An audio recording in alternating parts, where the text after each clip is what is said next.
Even though we face the difficulties of today and tomorrow, I still have a dream.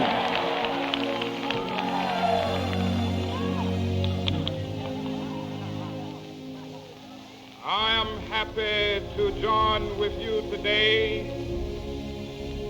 in what will go down in history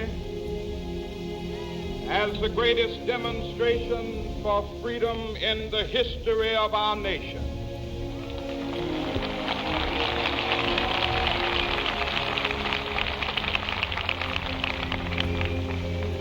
Fourscore years ago,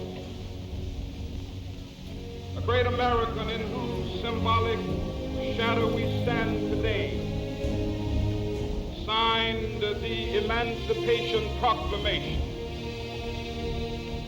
This momentous decree came as a great beacon light of hope to millions of Negro slaves who had been seared in the flames of withering injustice. It came as a joyous daybreak to end the long night of their captivity. But 100 years later, the Negro still is not free. 100 years later, the life of the Negro is still sadly crippled by the manacles of segregation and the chains of discrimination. 100 years later, the Negro lives on a lonely island of poverty in the midst of a vast ocean of material prosperity. 100 years later,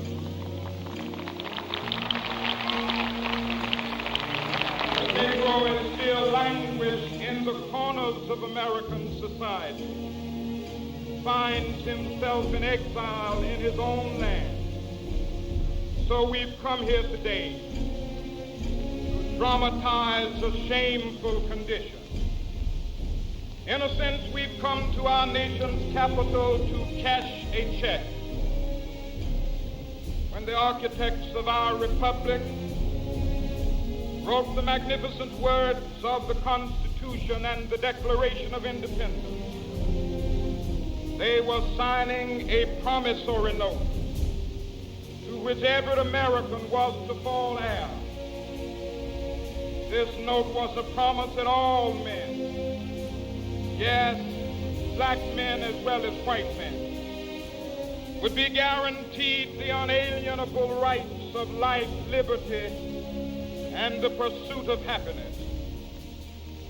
It is obvious today that America has defaulted on this promissory note insofar as her citizens of color are concerned. Instead of honoring this sacred obligation, America has given the Negro people a bad check, a check which has come back marked insufficient funds.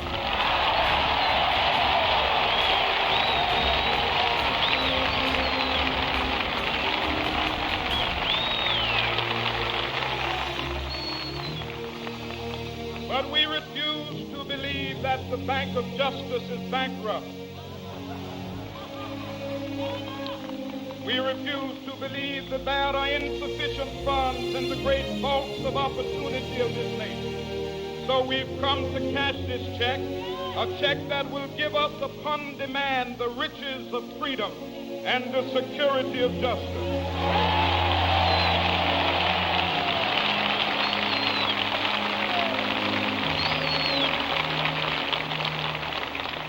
We have also come to this hallowed spot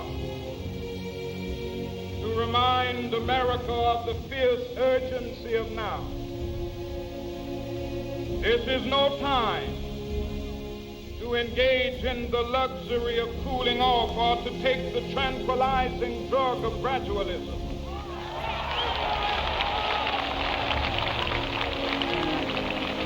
Now is the time to make real the promises of democracy.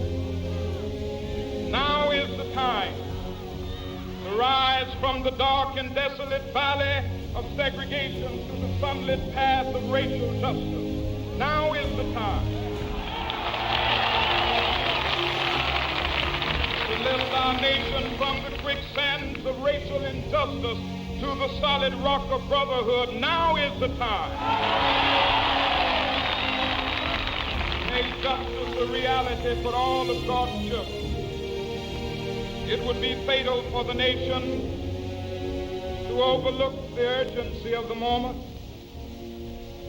This sweltering summit of the Negro's legitimate discontent will not pass until there is an invigorating autumn of freedom and equality. 1963 is not an end, but a beginning. Those who hope that the Negro needed to blow off steam and will now be content will have a rude awakening if the nation returns to business as usual.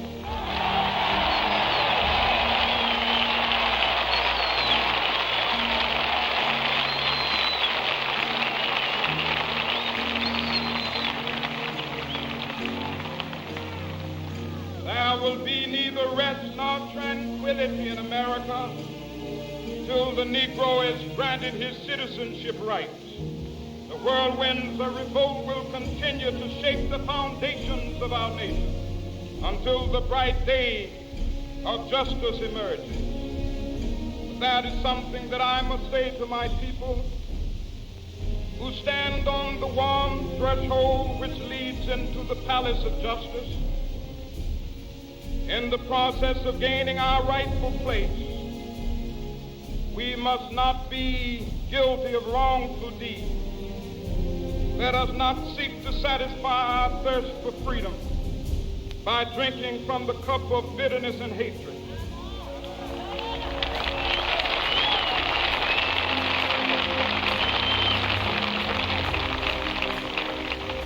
We must forever conduct our struggle on the high plane of dignity and discipline. We must not allow our creative protests to degenerate into physical violence. Again and again, we must rise to the majestic heights of meeting physical force with soul force. The marvelous new militancy which has engulfed the Negro community must not lead us to a distrust of all white people. For many of our white brothers, as evidenced by their presence here today, have come to realize that their destiny is tied up with our destiny.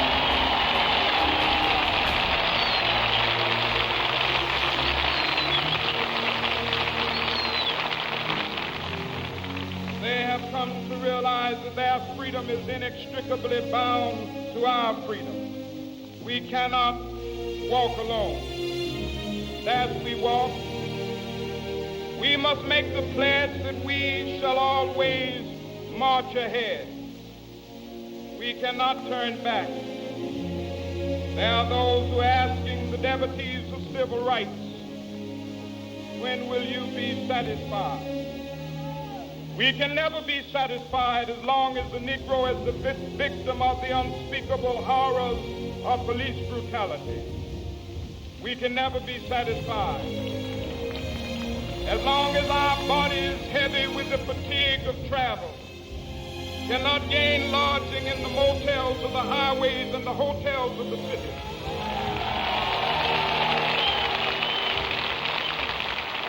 We cannot be satisfied as long as the Negro's basic mobility is from a smaller ghetto to a larger one. We can never be satisfied as long as our children are stripped of their selfhood and robbed of their dignity by signs stating for whites only.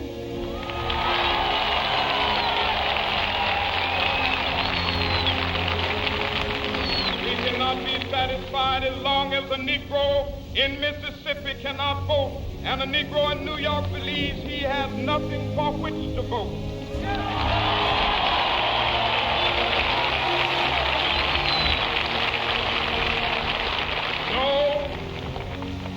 No, we are not satisfied, and we will not be satisfied until justice rolls down like waters and righteousness like a mighty stream.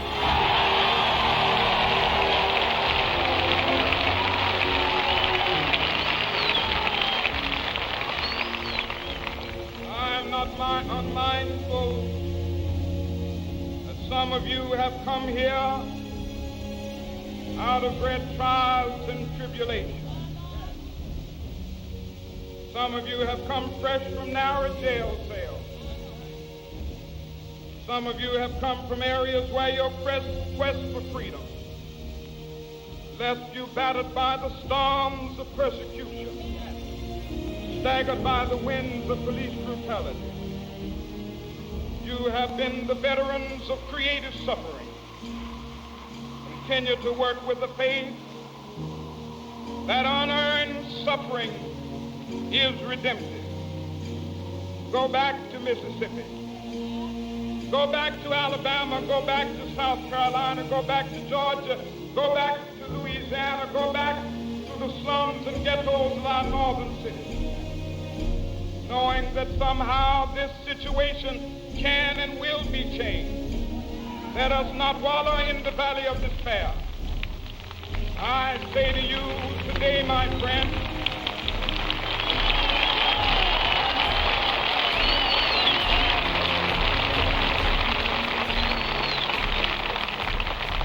so even though we face the difficulties of today and tomorrow, I still have a dream. It is a dream deeply rooted in the American dream. I have a dream that one day this nation will rise up, live out the true meaning of its creed. We hold these truths to be self-evident, that all men are created equal.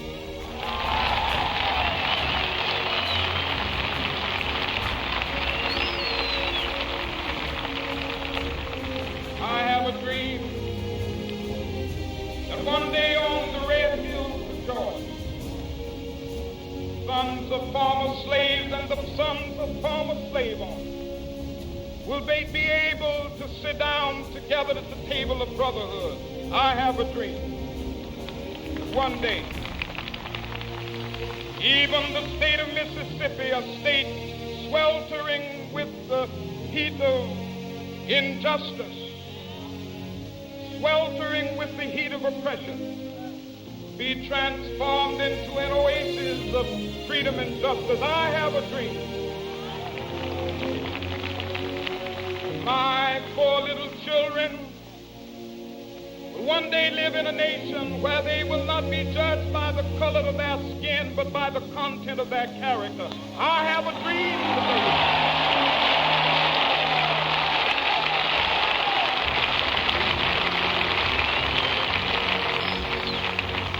I have a dream that one day down in Alabama, with its vicious racists, with its governor having his lips dripping with the words of interposition and nullification, one day right there in Alabama, little black boys and black girls will be able to join hands with little white boys and white girls as sisters and brothers. I have a dream today.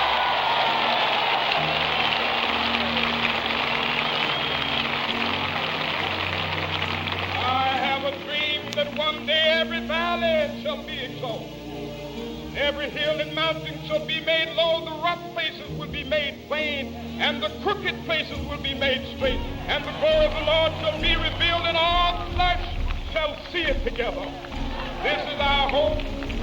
This is the faith that I go back to the South with. With this faith, we will be able to hew out of the mountain of despair a stone of hope. With this faith, we will be able to transform the jangling discords of our nation into a beautiful symphony of brotherhood.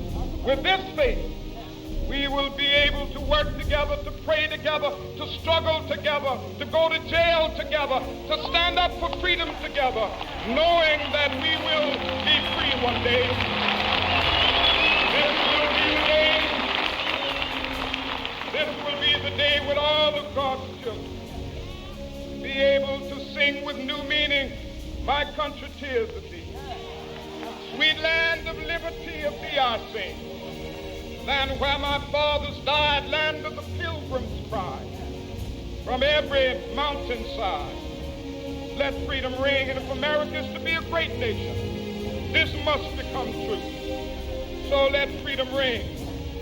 From the prodigious hilltops of New Hampshire, let freedom ring. From the mighty mountains of New York, let freedom ring. From the heightening Alleghenies of Pennsylvania, let freedom ring. From the snow-capped Rockies of Colorado, let freedom ring. From the curvaceous slopes of California. But not only that, let freedom ring from Stone Mountain of Georgia. Let freedom ring from Lookout Mountain of Tennessee. Let freedom ring from every hill and molehill of Mississippi, from every mountainside. Let freedom ring. And when it happens,